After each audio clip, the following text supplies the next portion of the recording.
Lionel,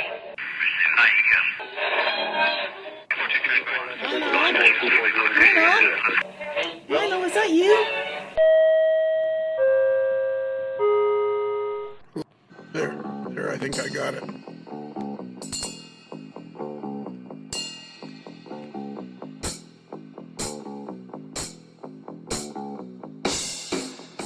Kelly, are you here? I'm here. Oh, thank God.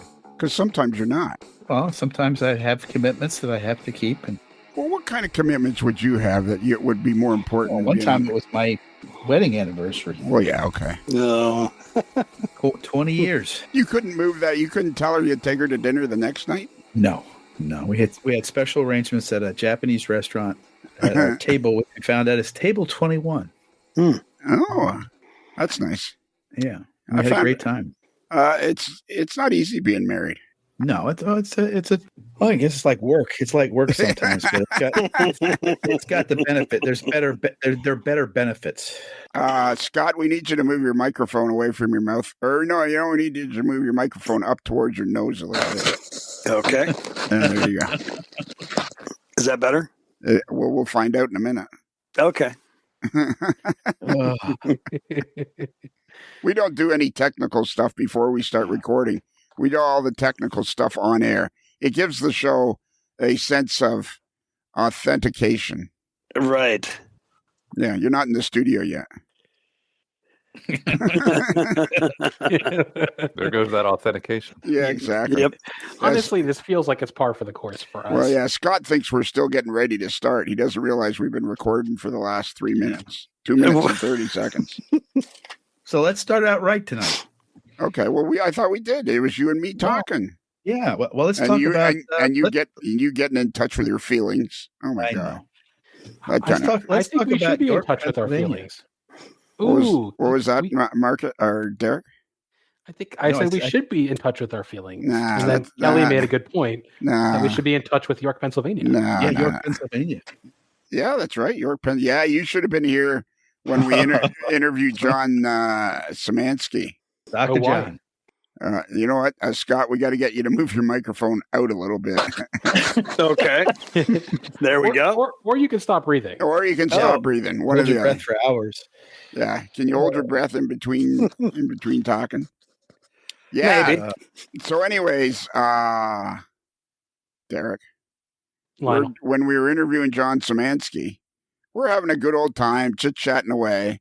And we were like 15 minutes in, and I said something, and Kelly goes, well, could you get that at White Rose Hobbies? Oh, no. Kelly out Lionel?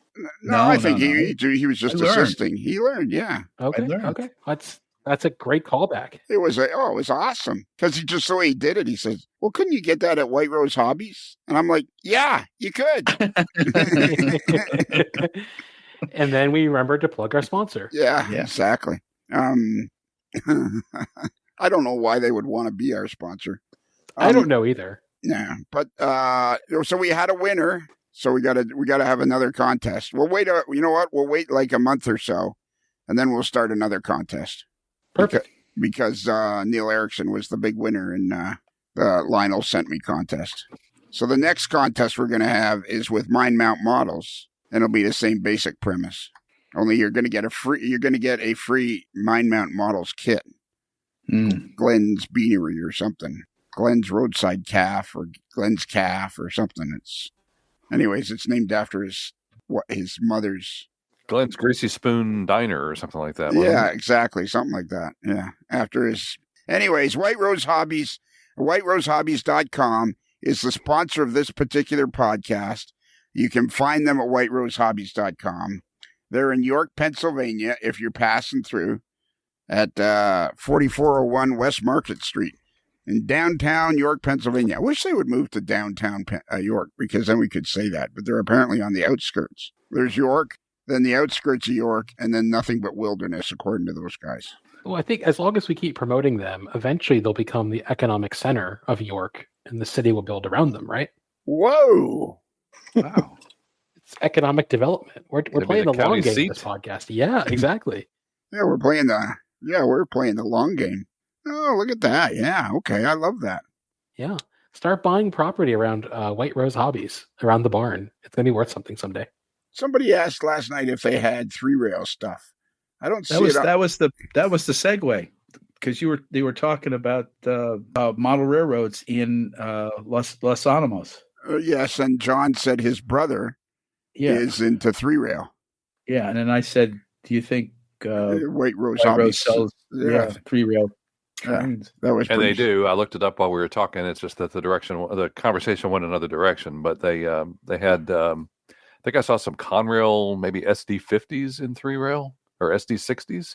Oh, Those really? must be big locomotives Oh. Yeah, they must be in massive. 3-rail O scale. But yes, they do have that. They have 240 pages of O scale.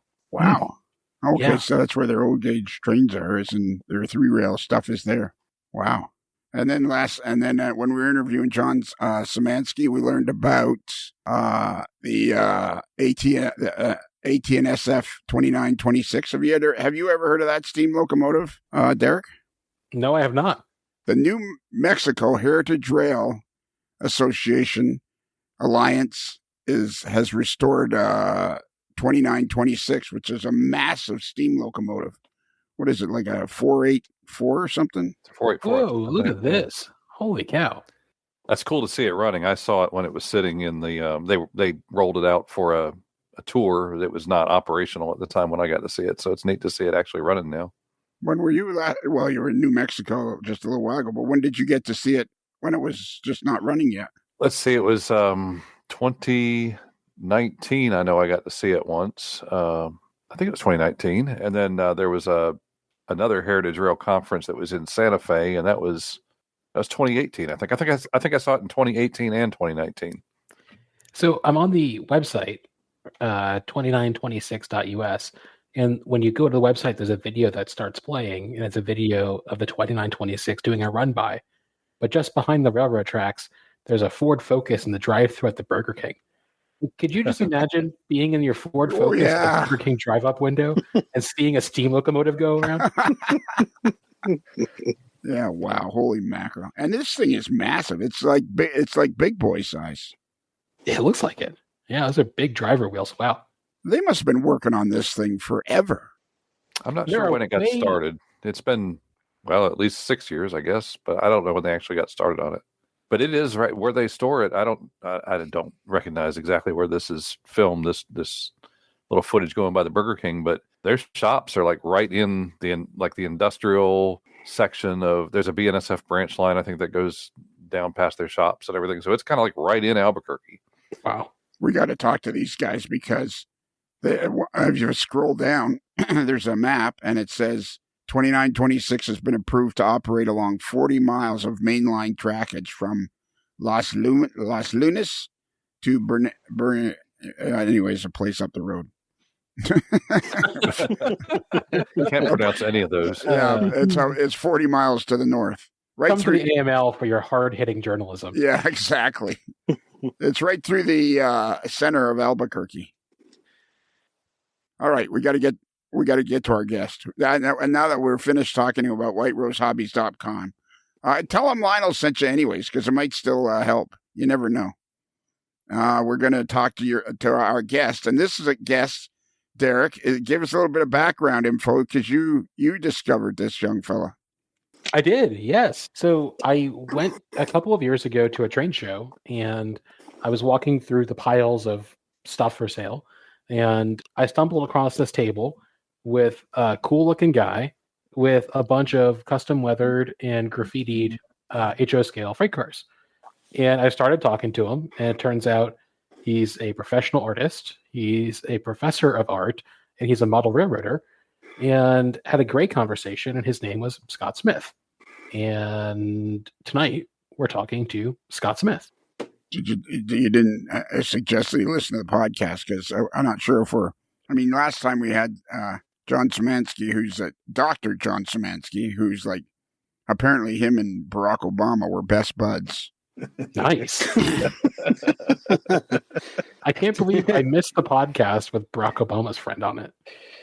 Yeah, exactly. Yeah, Just he's as right. going to get him on the podcast at some point. Oh, okay. Good. Yeah. Yeah. Any chance? He worked in the White House and may have been in the White House at the same time as Barack Obama once. That's about as far as that went.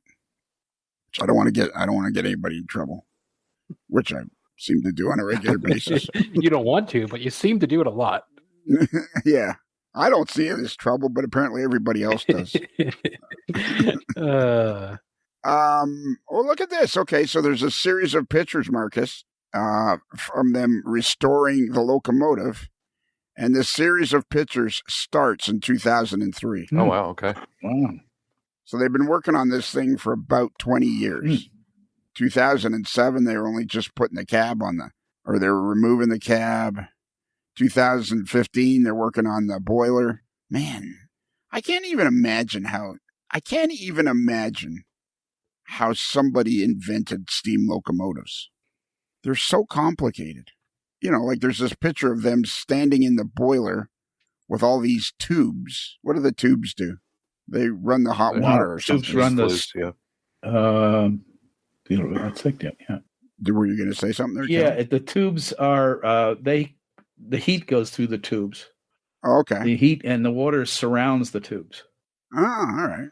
So is a boiler full of water? Well, there's a a jack. It surrounds the tubes, and I think it comes over a little bit over the firebox, because they're always talking about if you melt the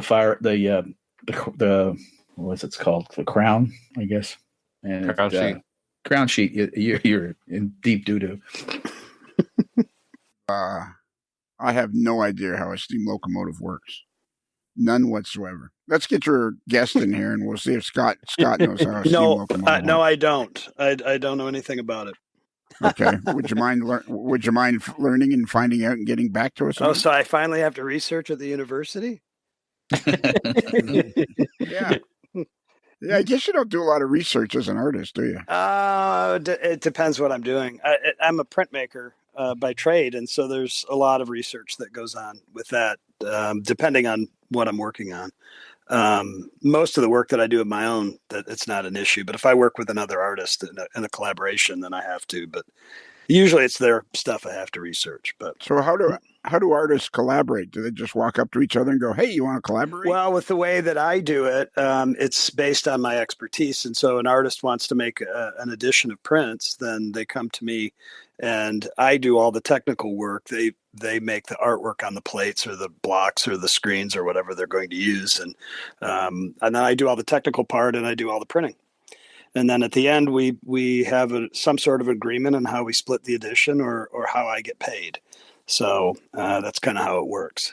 But I don't make aesthetic judgments for their stuff. If they ask me if I prefer the brown or the blue, I'll tell them. But I typically don't make any aesthetic judgments. So, do you make any judgments on the color?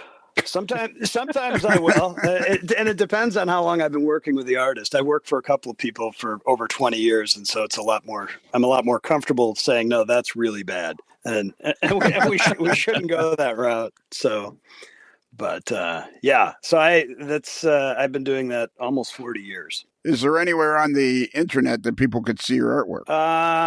At the moment, I'm not sure right off the top of my head because I haven't been actively working in a studio because my kids are both athletes. And that's kind of where the train part comes back into my life. When my kids got involved in sports, I started to travel with them, and I couldn't carry my printing press with me, so I carried trains with me. And in between games, we would sit in the hotel rooms. They would rest, and I would build trains. And it goes a little bit further back than that, but that's kind of how I got back into building trains. So that was probably 2008, maybe. I think I've been on and off since I was 5. Like a lot of us, I got one of those Tyco bicentennial trains for Christmas one year. I was 5, and my dad had a 4x4 sheet of particle board, and there was an oval with a couple of switches that led to a bridge, and the bridge pier sets that Tyco made, and I've been in it ever since, pretty much on and off. I lived in New York City for several years, and there was not room for model trains in the. I think it was an apartment. It felt a little bit more like a broom closet, but so yeah, that's kind of how I got started. But I was in New York for art, and I've been in 8 states for art and modeled in 3 of them. So. And is he a brother of yours or something? Yeah. Sorry. I'm sorry. I okay. apologize. That's okay. That was really That's bad. Okay. So Derek still hasn't got it. He was in New York for art, yeah. Derek. Oh, yeah. Oh. Really? Yeah. Well, he got I got it right. You're I got it right away. I'm not sure if that's the first the first time I've heard that one. So, yeah. Where are you from originally? I'm originally from Sandusky, Ohio, which has a very, very long railroad history. The Lake Erie Mad River was the first railroad in the state of Ohio, and that was based in Sandusky. And it's been home to New York Central, to the Nickel Plate, to Pennsylvania, Penn Central, Norfolk Western, Norfolk Southern, B&O. B&O was the one that had the biggest impact on me as a kid because they had a line that ran to a stone quarry that ran right behind the little school that I went to. And at recess, there was a GP9 that ran hopper cars down to that stone quarry. And pretty much every day, as I recall. And I remember it going from B&O to Chessie. And then Chessie really was kind of the thing for me. Always has been since that point. So, but there's also the lower lake docks there where they load coal on freighters that they take up to Leamington, Canada. Primarily, they go all over the place, but Leamington's the big spot. So, yeah, Leamington, yeah, that's a hot spot. So, and my grandfather had a company that serviced the self-unloaders on those boats. So as a kid, my parents both worked, and my grandfather would take me onto those boats with his crews, and I got to see them load and unload those boats with railroad cars. That's one of those loaders that takes the car up with a pig, and it rotates the car and dumps it. And then the next car shoves it back out, and it runs up a ramp, and it goes and sets itself in the yard. And those loaders have been running since the late 20s or early 30s. And that particular there's one loader left, and that particular loader I think was built in 30, if I'm not mistaken. So there's some really cool. Some guys have done some drone work around that thing in the last couple of years. I think maybe Craig Hensley's one of them that's done it, and it really gives a really good look at. There's a whole yard there, and they have silos that they load coal in. When there's not a ship in and they can't rotate cars, they'll rotate them into a conveyor that takes them up into silos that are at the end of that piece of property that sticks out into the lake. So I spent many, many hours down there as a kid, either on a boat or on the actual site. So I've seen some of these drone videos you're talking about, and it kind of you just get addicted to watching these cars get unloaded and the way they drop them down and then they roll back through. And yeah, it's mesmerizing. It's on YouTube. Incredible. There's let's see, NKY Railfan is one of the YouTube channels I think that's done it, and then there's one called Turbo 1431. I recommend definitely watching those. It's really neat to watch. And our friend has oversight Bob Bennett from Bennett Model Railroad recorded Shorty Parker's HO scale Sandusky coal loader model railroad, and there's a layout tour featuring an HO scale Sandusky, Ohio coal loader, and it looks fantastic. Derek, I don't think that's actually a model railroad. That is a diorama at the Maritime Museum, I think. Okay. If we're talking about the same one. And I've seen, my dad volunteered there and took me down there one time, and it is spectacular. I'm not sure who built it, but it is absolutely fantastic, and it's functional. Oh, wow. So, yeah, it's a really, really nice model. This one doesn't look functional, but I want to find that one. So the one I'm talking about is at the Sandusky Maritime Museum. So my dad worked there for several years because they had a collection. There were a lot of different wooden boats that were built in my hometown. And my dad either ran them or raced them or both. And I raced a bunch of them growing up. And they have a bunch in their collection that either my dad raced them or I raced them, one or the other. So both hydroplanes and also sailboats. Wow. So I think I figured out what's wrong with this podcast. what's that? Not enough hydroplanes? No, I actually was. Well, okay, you can answer too, but I was thinking more for the group. You can't rewind it when you're recording it. Oh.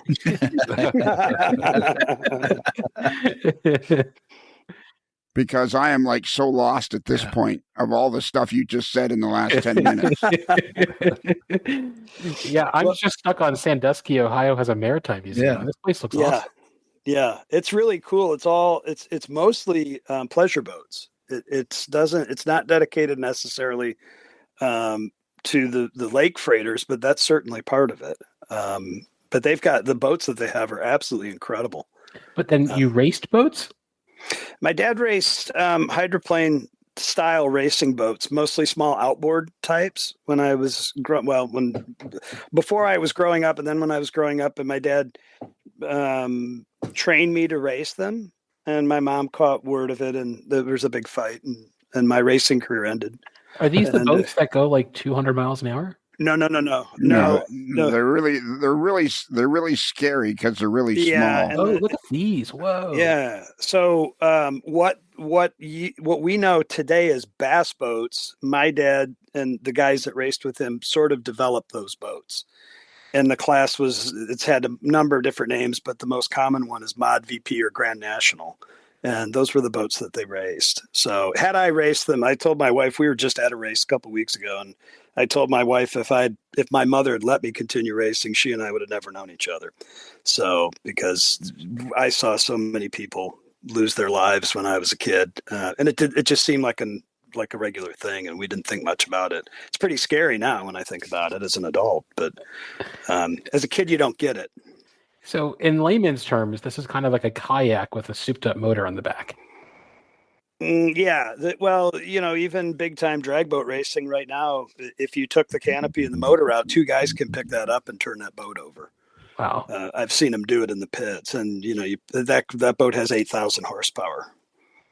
To put it in back into diesel train terms, those boats have 8,000 horsepower. So 8,000? 8,000. Yep. Wow. Are you sure? How could they have 8,000 horsepower? They're just like a top fuel dragster. Okay. Yeah. Same exact motors. And you know why your wife rolled her eyes? Your wife rolled her eyes when you said she would have never met. And she's like, damn. Why didn't you? I think she called my mom right after that, actually, and said, why didn't you let him race?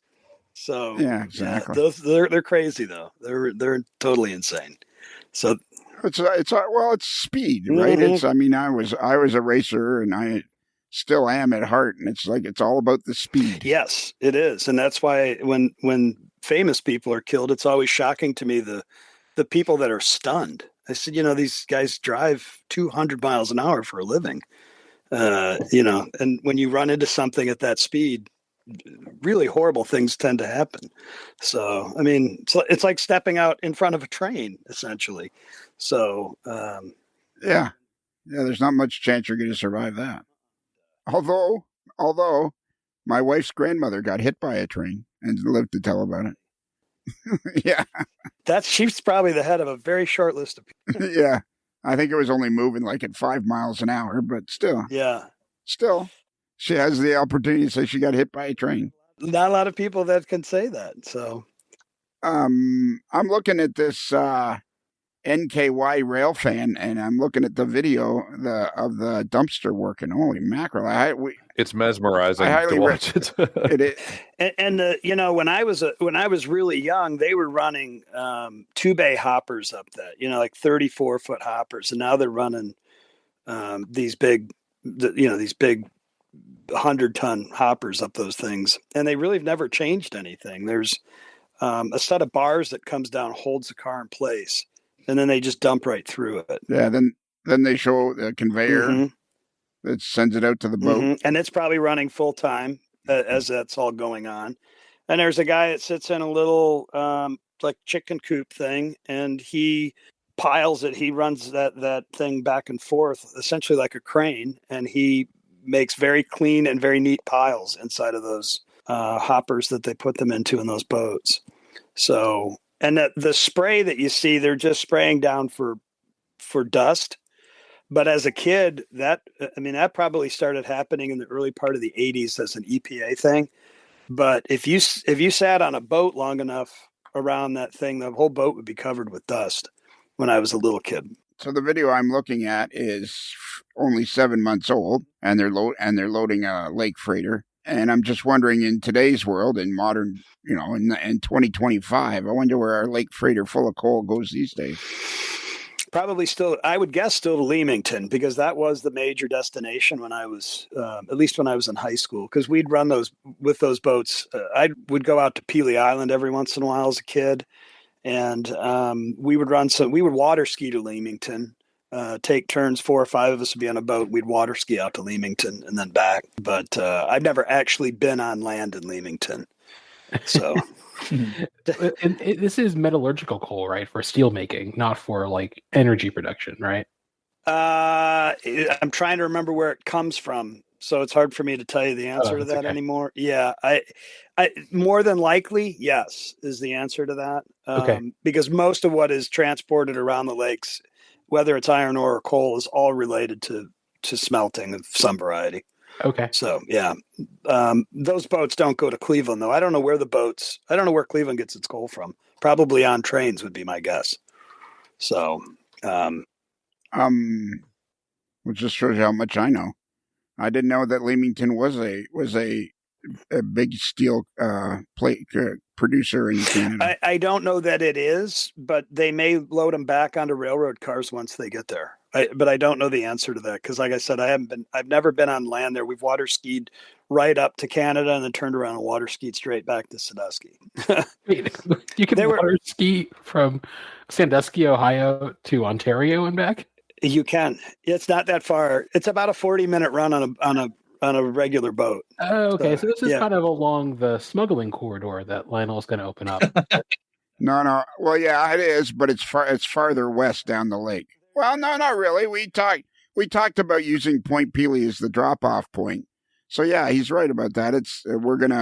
Me and Mike Hauk and Lauren James are gonna smuggle model railroad stuff across. Although I probably shouldn't be saying that now. Now that it's actually running, we can't talk. So there is a separate smuggling thing that goes on that I won't let on to you. Why I know this? I could put it on some of those boats for you if you want. So. No, we're good. It's another set of boats that I know for a fact will go way north of 120 miles an hour. Well, it sounds like we need to get Scott involved in the smuggling operation because he's a boat expert. And he knows the area. But he's kind of a talker. I've been known to have that problem. Yes. So what you're saying, I got a feeling that under pressure he would spill the beans and we'd all be up the. Like he likes to talk. My pants down with trains in the pockets. Yes. Yeah, exactly. I don't understand why all this coal would be going to Leamington. That'd be interesting to find out. We should do that. It says here Leamington steel coal does not indicate a specific location or end. Likely refers to coking coal used in steelmaking, with Leamington potentially being a location where such coal is supplied or sold. Suppliers of carbon steel in the Leamington, Ontario area list coking coal as one of their products. Then that may be what it is, yeah. Shows how much I know about my home province. Leamington never really struck me as, hey, let's go to Leamington on Sunday. What for? I don't know that anybody ever said that to me either. But there were people that thought that they could water ski in one run from Sandusky to Leamington. A lot of people tried. I don't know. I know one guy that supposedly did. But I thought you just said. But there were a bunch of people on the boat. So when you finally got worn out, somebody else would jump in and you jump on the boat and just keep going. But there were a couple of guys that claim that they did. I know for a fact of one that did, but I don't know anybody else. And is this a segment of Skiing across the Yes. Great Lakes. Did you ever do it behind a snowmobile? Nope, I did not. But I know lots of people that went out to those islands on vehicles before. If we're going to argue global warming, before global warming, a lot of people, you could drive a Chevy Blazer from Marblehead out to Kelly's Island in the 70s. Yeah, I didn't get the sense we were going to argue about global warming. I just in Huntsville, it's an arguable thing because UAH has some geologists that don't believe in it. It's been kind of a hot topic. Which just goes to show the University of Alabama system. Yes. We're good at football, at least. Yes, and we make rockets go to the moon, or are going to again, I guess. And so ends our fascinating discussion of model railroading in Alabama.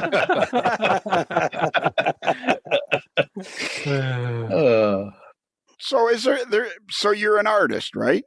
Yep. So when you're, I'm a little confused. So when your kids, being athletes, were doing athletic things, and you were transporting them here, there, and everywhere, why didn't you just take a pencil and a pad and do some art? Well, I did that too, but the work that I make is typically substantially larger and requires lots of power tools. And so it was just easier. And at one point, 2008, I had an accident with a table saw. Ooh. And I couldn't use the big tools for a little while. And so I got back into the modeling thing because I could handle smaller tools. And I weathered a few trains, put them on eBay. A guy local to me bought them and said, "Man, these are really pretty incredible." He said, "Will you make me some more?" And I did, 4 or 5 more for him. And then he brought me trains and I custom painted them. And I because I'm a silk screener, I can make the decals really easily. And so I made a whole bunch of sets. I probably did maybe 15 diesels for him for a freelance railroad that he was building. And at that point, people local started to find out about me and they started buying things. And then I continued to put things on eBay, and I'm up to 50 states and I think 15 countries or 6. I think I just got a 16th country. And my expertise is in rust and graffiti and custom decals. And skiing across Lake Erie. Just skiing across lake. You can't do that anymore, but I could when I was in my teens and 20s. Yeah. You can't physically, or you can't legally? No, I can legally. I just don't know I get very far physically anymore. Yeah. Okay. So. All right. Okay. I'm guessing, shot in the dark, I'm guessing you're 54 years old. 55. That was going to be my first guess, but you said you were 5 at the bicentennial year. So then I thought, okay, the 250th anniversary is next year. So then I took a year. I subtracted one and thought, okay, he's 54, not 55. I think those trains. They made those trains available in 74, 75. I can't remember, but I know I got it in 75 because we were talking about it a few years ago. We pulled a picture out, and I just remember being thrilled about it. And that diesel lasted for about 3 runs, and then it stopped working, as a lot of Tyco diesels did. And so I think my dad finally took it apart and made it essentially a dummy, and we just pushed it with our hands and then bought a new one. We got a bunch of those AHM, those little GE switchers that they made there's millions of them everywhere. So, but I've loved those things ever since, and worked with them on and off when I was able to. You love Tyco trains, or you love trains? Just trains. No, Tyco. No, I've moved on from those. That's probably the correct take. Yeah. I'm dizzy. I'm dizzy right now. Hey Scott, what kind of art do you make with power tools? Well, exactly. That was going to be my first question was, where do you live in relationship to Derek? Derek, do you live in Leeds? No, I'm in Birmingham. You're in Birmingham. Yeah. So I live 90 miles north of him.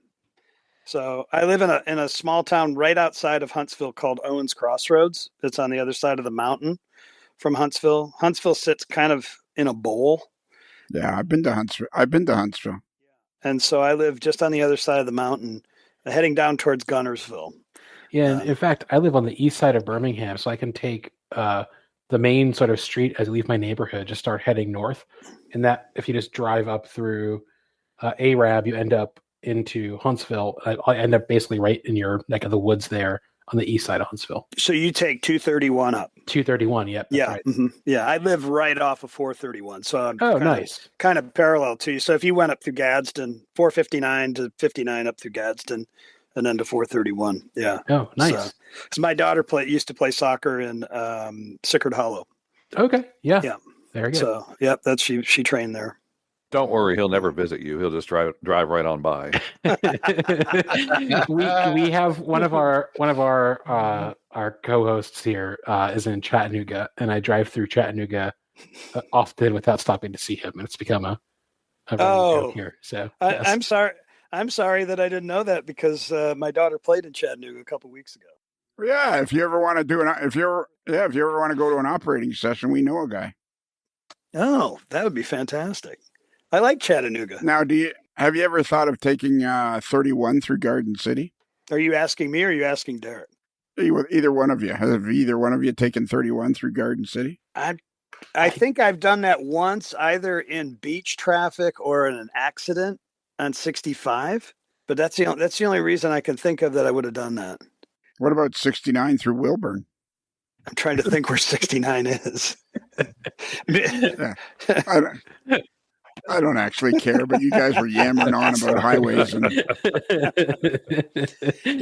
Derek and I talked at that train show for probably at least a full hour, if not longer than that. Yeah, I think I cost you a half a dozen customers. Yeah, probably about $250. Yeah, sorry. Yeah. Send in the bill. So how long have you lived in Alabama, Scott? I've lived in Alabama 23 years. Have you ever heard of Talladega? I have heard of Talladega, yes. I got to go to a race there probably 15 years ago, maybe. So, right. It's just down the road from Birmingham. Yep, it is. Yep. Have you ever heard of Hueytown? I have. Mm-hmm. It's where the Allisons and the Alabama gang is from. Oh, come on. Makes you feel a little inadequate, doesn't it, there, Derek? It really does, yeah. Well, he's not going to know the Alabama gang. Come on, there's no way. Right out. So when that's why I asked him the Talladega question first. Yeah, to see if he even had any inkling of what was going on, and then I started warming. Once he went, oh yeah, I've been there. I started warming up, thinking, and of course he likes motors and speed, right? So I mean, exactly. So it's a pretty short hop. So when my mom made me stop racing boats, I went straight across the road to the Sandusky Speedway and spent a lot of time around super modifieds and sprint cars and super late models. And there's a ton of Canadians that come down and race. We played the Canadian national anthem every time there were enough Canadians there. I actually raced at that speedway when I was a young man. Did you? Yeah.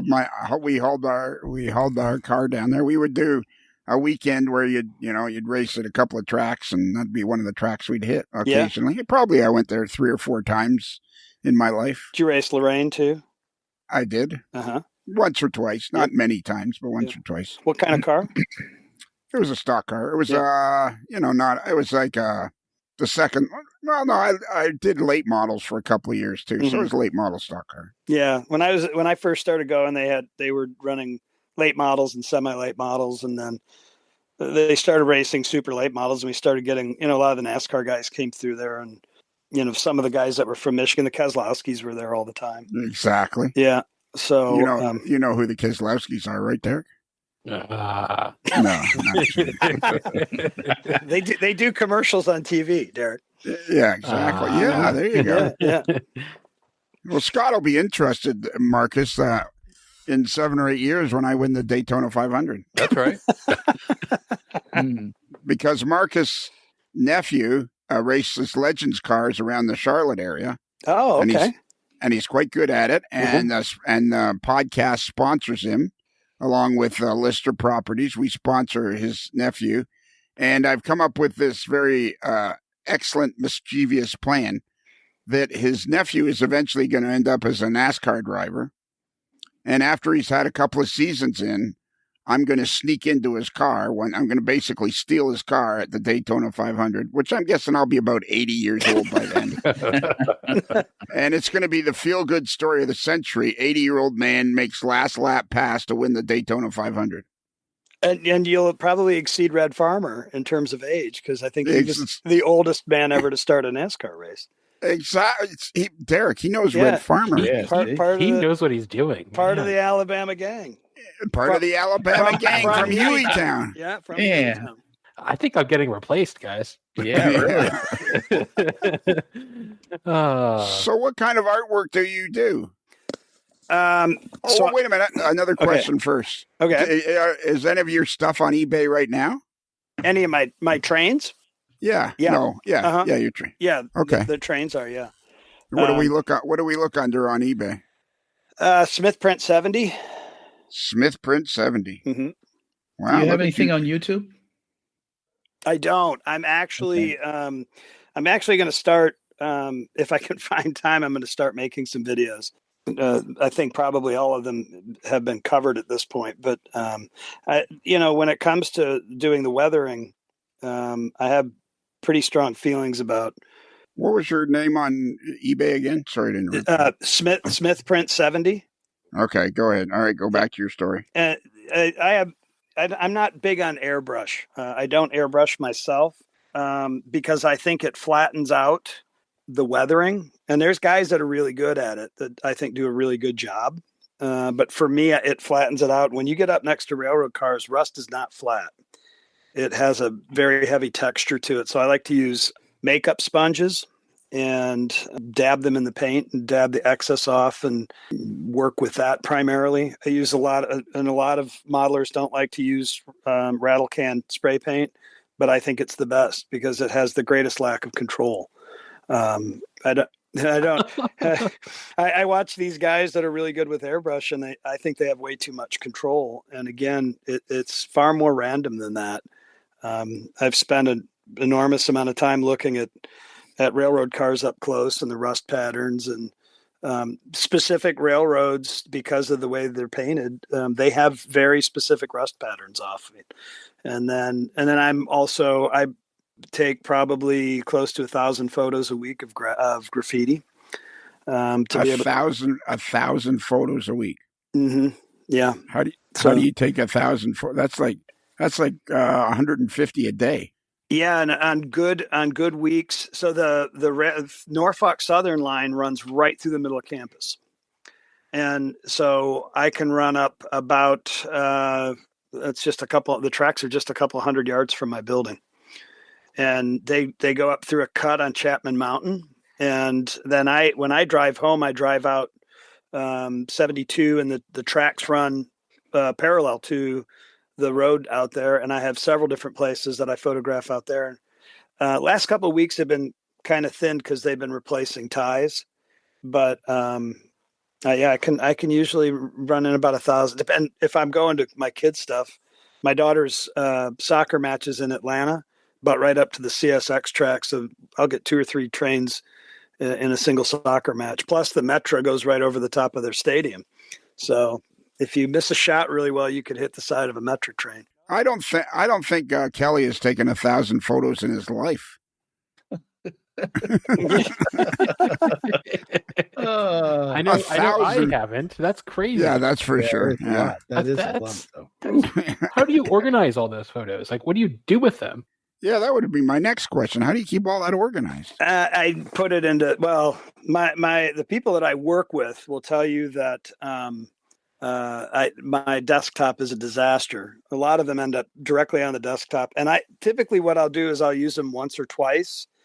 Because I'll do when I'm weathering, I'll do 6 to 10, sometimes 12 cars at a time, and depending on the car, they get certain graffiti. There's ones that I keep filing away that are ones I see over and over on different cars, and I get people that send me cars to have them weathered, have graffiti put in them.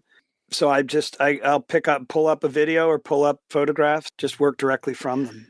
So some of it's turned into silk screens as well. So I make decals out of them as well. So did you just say that you can recognize the same tag from different cars? I can, yeah. I look at them that closely. It's the gift of being an artist is that observation is a major component to it. And I know some of the West Coast taggers because they're artists that I work for in New York. So I actually, Derek. Yes, Lionel. Scott, do you mind if we just the three of us huddled together, or four of us huddled together for a second? Sure. Yeah, we just want to talk for a minute. Okay. Huddle up, guys. All right. Okay. What's up, Coach? I find this guy to be kind of annoying. See, there's like way too much. My head hurts trying to soak up all the information. Yeah. Like not only does, like, in one sentence he said that he makes decals with out of graffiti on his silk screens, and then he knows some of these taggers on the West Coast because he knows them from the art world. Like, what? This is it's like you don't know what question to ask next because you're seven. I feel like I'm 6 sentences behind always. I know. You just told us that he weathered freight cars. That's all you told us. It was pretty basic. Yeah. That's. I think you sold him short. If you were talking to him for an hour, I don't think you were listening. And he lost $250 in the process. Talking. Yeah. Here's the way I'm starting to see this scenario. When was this when was this train show? This is probably a couple years ago. Okay. Here's what I'm thinking. Derek thinks he had a conversation with him for an hour. I think it was Derek talking about himself for an hour. And all he got out of it was, I met this guy that weathers cars. Yeah. Yeah, I mean, I just didn't know the right questions to ask because at that point I had no idea who Red Farmer was. I had no idea what the Alabama Gang was. So I guess you've opened my eyes, and now I can listen. And he was trying to run this podcast too, right? Yeah. I mean, he was the one inviting us all tonight. Also, yeah, exactly. Yeah, that's what I get for trying to help out, trying to pitch in. Well, all you said was the guy weathers cars. So far, we've learned he water skied across Lake Erie. He hung around the Sandusky coal docks. His dad raced hydroplane boats. He knew all about the Alabama Gang in Hueytown. He knows who Red Farmer is. He's an artist. He cut his fingers off with a table saw. Which is most impressive. Yeah, and he goes, now he knows all these, he takes 1,000 photos a week. Actually, you know what? Kelly, I apologize. I shouldn't have said that you probably haven't taken 1,000 photos in your life. I probably have, but they haven't been any good. No, that was rude. That was rude, and I apologize. Here's what I think I should have said: between you and Derek, I don't think either one of you guys have taken 1,000 photos in your life. That I believe, yeah. But I'm happy to be in Kelly's corner on that one. That's true. It's not bad. Being in the same foxhole with Kelly is not a bad thing. No, not at all. Not at all. And Derek, I'm going to defend you on the. Excuse me, this is our huddle. You're still huddled. Let the man speak, Lionel. Come on. On three, on the count of three, break. 1, 2, 3, break. Most of the Alabama gang is dead, Derek. Thank you. So, most of them are dead. But you've still been to a race at Talladega, which is better than me. So yeah, it really doesn't. Yeah. Okay, well, so's Abraham Lincoln. Do you know who Abraham Lincoln is, there? Yes, I know who Abraham. Well, he's dead too. What's that got to do with anything? Oh man! Do you know who Leonard Skinner is, Derek? Yes, I know who Leonard Skinner is. He's dead too. The band's still playing. The band's still playing, though. Yeah, some version of that's still playing. So, oh my God, my head hurts. Yeah. I'm still stuck on, okay, the only thing, here's a question I wanted to ask about 2 days ago. The only silk screening that I know of is my friend Steve, the t-shirt guy, who makes all of our t-shirts. And his silk screens are, the size of, are like, 12 inches by 18 inches because he does... Like, how small can you make a silk screen? How small do you want it to be? I printed landmines early in my career when I first got to New York. And we had silk screens that you put inside of these little casings for these landmines and dropped them in there.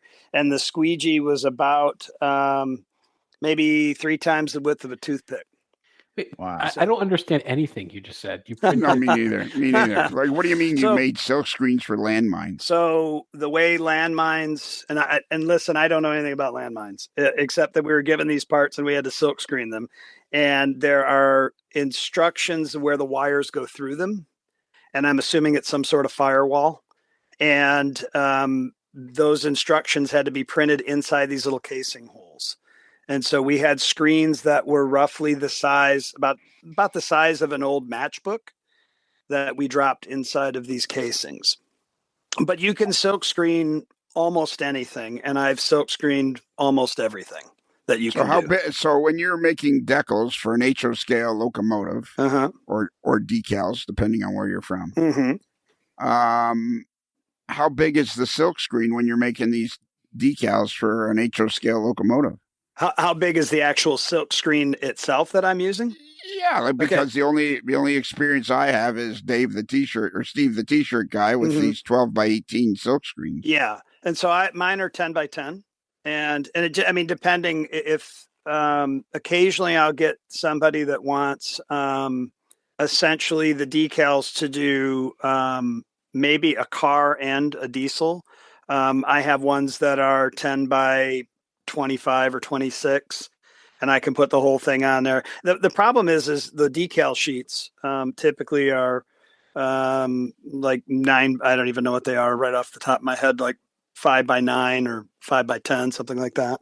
So so I don't need a huge screen to do it. But the ones I do my own work with for my artwork are 31 by 40, and I printed wallpaper with 31 or 32 foot screens that were whatever the width of a sheet of wallpaper is, 18 inches or whatever it is. 32 feet long. Yeah. So, and when I was printing them, one guy would be on one side, one guy would be the other, and you'd squeegee all the way down the length of the screen. So you'd have the thing rolled out completely, and you needed a room that was at least. And most of the shops I've worked in are quite big. So do you have your own equipment that in your own little shop at home, or? Mm-hmm. Yeah, I've got about. I work at home and at the university, and I was printing, patch flats all day today, in different colors. Yeah. Patch flats. Okay, all right. Yeah, I know of patch flats. So that's what I was doing today. Yesterday I was doing conspicuity stripes, and tomorrow I'm doing I've got about 15 different patch railroads that I have to do. It's Conspicuity stripes. Yeah, those are the reflective tape that they put on the side of those cars. That's what it's called. Conspicuity. At least that's what they call them commercially. And who are you doing? Are you doing those in scale, or are you doing those in full size, or what? I do them in scale. Yeah. Okay. So you're doing this at the university? I have a setup there, and I have a setup at my house. Okay. So and you're doing patch straps? The flats for them. So the patching colors, whether it's gray or black or white, or today I was doing a yellow to patch some cars, some former Chicago Northwestern, those bright yellow FMC cars that they had. So I'm doing kind of a gold patch for it. Are you printing the new reporting marks and number on there as well, or just the patch and then decaling over the patch? So yeah, I do the reporting numbers and everything. Yeah. So tomorrow I've got about 15 different reporting numbers I've got to do tomorrow for a bunch of covered hoppers that are sitting here. I'm looking at a couple of guns that you did on that I found on eBay. Frisco. Well, it's a UP patch job, maintenance away. It looks like. With some Frisco graffiti on the side. Yep. So that's really neat. Yep. And the graffiti's all done with colored pencils or magic markers, or just depending on what the color of the car is, because magic markers don't work really well on dark colored cars. So I'll turn them into a decal at that point and put a white flat underneath them so that the color stands up. And then I'll color them with the magic markers after I put that decal down. I thought it was interesting that you used colored pencils. Like, Mhm. you were the first person that ever heard mention. You know what? using colored pencils. Stop talking. We're gonna have to do it. We're gonna have to do another show. Yeah. Because I got a million questions, but I have yet had to have any answers because I haven't had a chance. And you're going to want to ask them about colored pencils, and that's going to go down a whole nother route where we're going to lots of rabbit holes here, right? Yeah, where we're going to find out that somehow, because he used colored pencils when he was in Dallas, that he was somehow part of the Kennedy investigation or something. I don't know. I was just at the museum there. Yeah. Bingo. Of course he Of course he was. There you go. Derek, have you ever heard of John F. Kennedy? Of course I have. He's also passed away. But you can't compare. I studied political science, not NASCAR. So you can't keep asking me about dead presidents. Of course, well, here we are, some 12 years later after your university degree, and it seems like perhaps you wasted your time. I don't disagree with you, but that's for different reasons. Perhaps you should have been studying early NASCAR. And there have been several presidents at the Daytona 500. There you go. Mm-hmm. Don't encourage him, Scott. Come on. Exactly. Here's a really weird thing that happened to me. So I went on eBay to look up what is it, Scott or Smith? The Smith Print 70. Yeah. Anyways, I didn't find much under that. So then I put in Smith Print 70 model railroad, and what should appear is somebody selling 2 vintage model railroading books from the 60s and 70s. One was How to Wire Your Model Railroad, and the other one was DCC Made Easy. That's not me. I have no idea who that is because I don't have any model railroading books, unfortunately. I've heard DCC Made Easy isn't a very good book. Yeah. I know it wasn't you because it was me. And the guy's a little off. I didn't write it in the 70s. I wrote it 20 years later in the 90s or the early 2000s. I don't even remember now. It's been so long ago. And technically, I call it a pamphlet because it was only 98 pages. Oh. And then that's another story. All right, that's it. We're done for this episode. Scott, can you come back for another episode? Sure. Can you come back tomorrow? It's tomorrow, Wednesday. Yeah, I could come back tomorrow. We went through the same thing with John last night. This is the magic of podcast production. No, it's what do we call it? The time influx? Oh, yeah, time delineation. Yeah, something like that. Oh, God. That was or delusion or something. Yeah. So we say to the podcast that we will record next, Scott, will come out the day after this particular podcast. Okay. So in the world of entertainment, in order to make it seem like it's organized, we say, can you come back tomorrow? When actual fact, what we need you to do is come back in about 10 minutes. Okay. Kind of like Jeopardy when they record 5 episodes for the week. Exactly. Yeah. Perfect. Right. All right. Exactly. That's what was the guy who was on Wheel of Fortune? Pat Sajak. Pat Sajak, yeah. Yeah, he said he had the greatest job in the history of the world. He worked one out of every 4 weeks.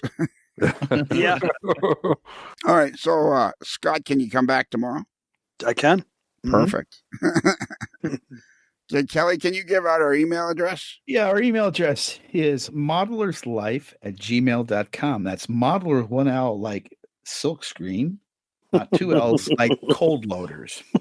Ooh, wow. Kelly, friggin' the wow, man alive. You're on fire, Kelly. Linguistically superior. Wow. Yeah. One L like linguistically superior. Yeah. Yeah, that's the only thing. Tomorrow, try to cut back on the big words. Okay, Scott? Okay. Yeah, really. I can do that. And so if you didn't catch that email address, if you go to our website, amodelerslife.com, and just scroll down a bit, there's a contact form made by our very own Derek. And all you got to do is fill out the text and then hit send, and it will automatically. So you don't even really need to know it, but it's if you prefer to do the email address yourself, or you can use Derek's contact form, which then comes into our inbox as spam. It does not come into the inbox as spam. It comes in with an option to mark it as spam that's inserted there by your email inbox. Well, that's true. It does get, what is it? What does it say? New form entry. You've just received a new submission. Mark as spam.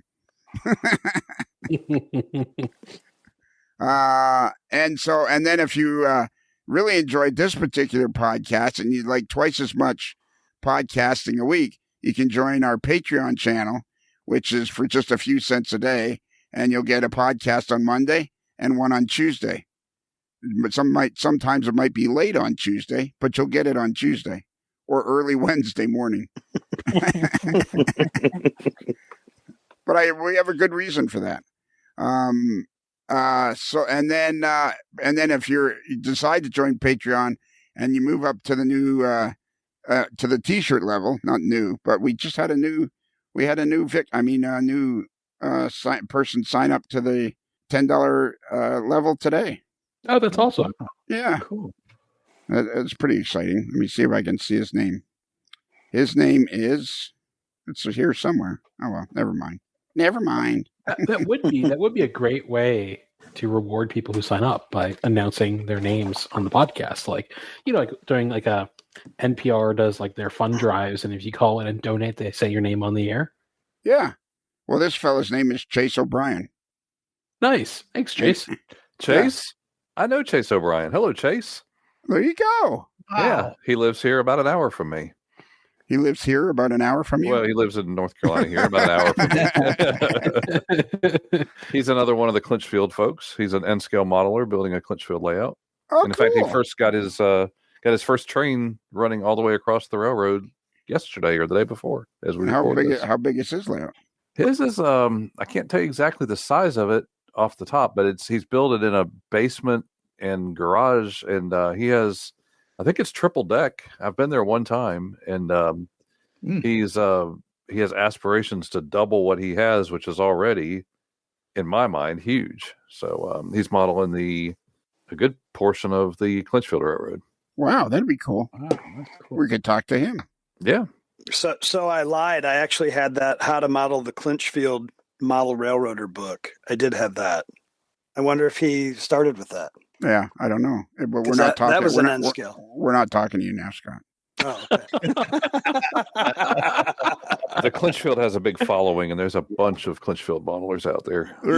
Clinchfield has a huge following. I have a friend of mine, John Brown, who used to pretty much every single year would travel to the Clinchfield country, and he knew the locomotive engineers so well after about 5 or 10 years that he rode the Clinchfield all over, and it has this incredible collection of slides of riding the Clinchfield. It's just unbelievable. Okay, what else do we got to tell? Oh yeah, We should and say if you what? Oh yeah, we should say White Rose Hobbies again. Absolutely. White Rose Hobbies. Well, let's first say that if you join the T-shirt level, which is a game that's move up to the T-shirt level. It's a game that's sweeping the globe. Then you're entered into the "Hey, dude, where's my shirt?" game, which is fascinating. It's a long story, Scott. But if some people knew who the Alabama gang was, maybe the shirts would go out faster. That's the reason. Maybe. Backlog. Yeah. Yeah. I think that's it. Have we covered everything? I think so. And then finally, last but not least, let's remind everybody to go to whiterosehobbies.com and ask for Ryan or Thomas and tell them Lionel sent you. There's no contest for that right now. Our friend Eric Nielsen won that from Hawaii, so they ship everywhere, and he spent a ton of money when he won. Yeah, he said it just got him started. That $50 gift certificate, he was on a roll after that. Yeah, exactly. And I think that's it. I think now we're done. So now, Scott, you can talk. You can talk again. Okay. So now, at the appropriate moment, we need you to say "Happy Rails" to you. Okay. Now, the key is there's no dancing, there's no singing, there's no interpretation of any kind. We just need, with enthusiasm, for you to say "Happy Rails" to you. Okay. Okay, and you'll know when that appropriate moment is. Okay. Well, Scott, as we close the barn doors on another episode of A Modeler's Life, and the sun slowly sets over the back 40, I guess there's nothing else left to do except for you to say, Happy Rails to you.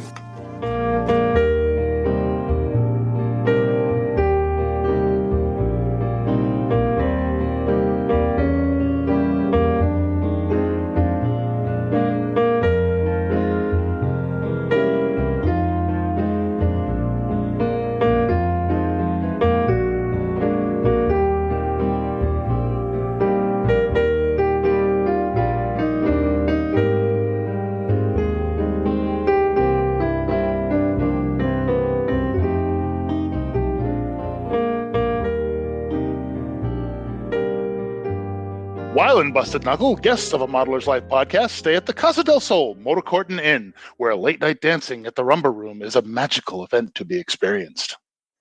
It's another Lincoln Homer.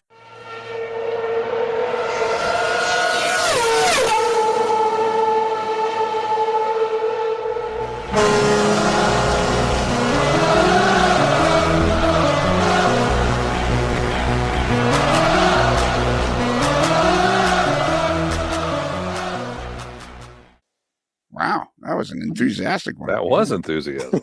Yeah, that was quality. That was quality. Yeah, that was quality. And you say you found him, eh? I think I found Scott because he's a good guest. I think